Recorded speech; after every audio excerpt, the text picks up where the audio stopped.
kamoy, may welcome back to my video at gagawa tayo ngayon ng kilawing papaya.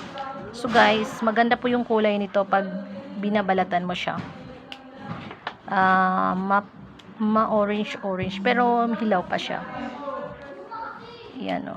So, nagkaroon tayo ng bunga. Ganito, kakainin na natin siya. Wait lang, babalatan natin at ganito yon. 1, 2, 3, 4, 5.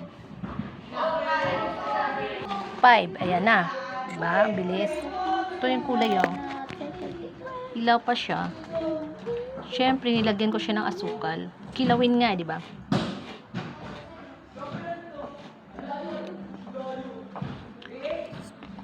Sobrang madali nasama yung ito.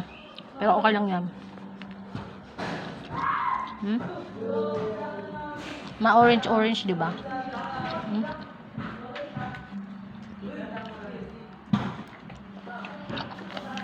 Harap. Sabi nga nila,